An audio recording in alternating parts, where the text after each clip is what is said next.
Is picking up this controller in your best interest as a beginner pilot? And if so, why? Reason number one, the built-in screen. All right, so we outside now. So probably what if I clip the mic to the controller while I'm holding it?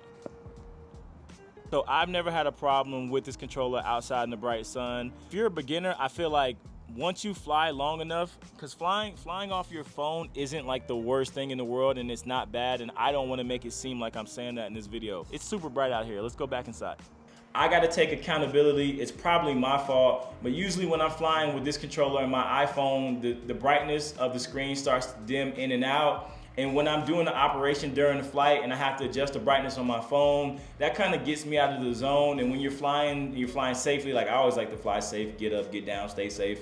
You don't want your screen brightness like throwing you off during a flight when you're doing what you do. So being able to have this and not have to worry about that, again, is just one less step that I have to worry about. So reason number two is the extra buttons that are on the RC controller. So having this controller, it comes with a lot of extra buttons on it that are not on this controller.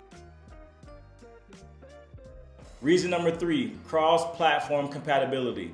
So if you're watching this video right now, you're a beginner, I know you're probably not thinking about cross-platform compatibility and like how that applies to you, but if you do start to get more serious with flying drones, and especially if you're gonna be making money, the Mini 3 Pro is an amazing drone. You can make money with this drone, but at some point you're gonna say, I just want a little bit better quality. I want, more flexibility. So that would be the Air 2S, the Mavic 3, and the Mavic 3 Classic. If you buy the combo, the Mini 3 with the RC controller, you're gonna be able to take this controller to your next drone. So basically, you could sell your Mini 3 Pro, keep the controller, and then just buy the Air 2S body, or you could just buy the Mavic 3 Classic body because you already have the controller from when you got your Mini 3 Pro.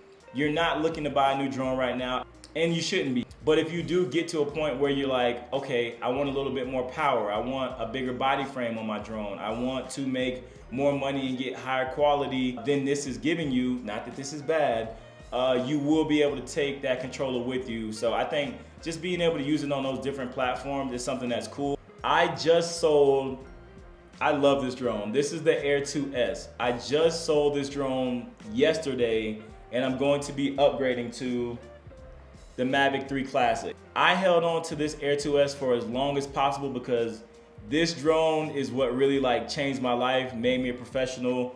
I made the money back that I paid for this drone 5 times over, and it's just such a good, reliable, solid drone. And I never wanted to upgrade until the Mavic 3 Classic came out.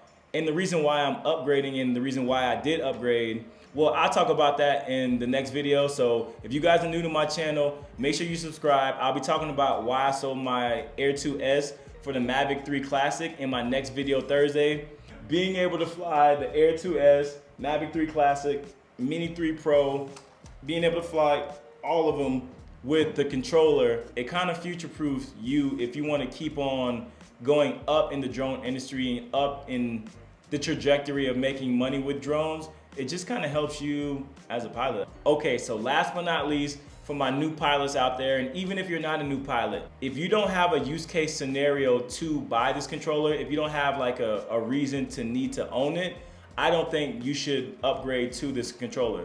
If you're watching this video and you're trying to make up reasons why you need to go buy this, you probably don't need it yet. But I wanted to make sure I covered why you shouldn't buy this controller, just in case anyone out there is watching this and they're like me, do I actually really need it? If you plan on making money with your drone for client work, this controller should pay itself off in about 2 jobs, I'd say.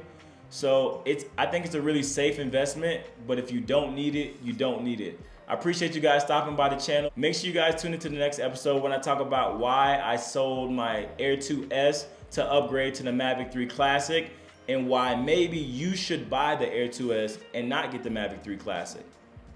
Holla at y'all Thursday. Peace.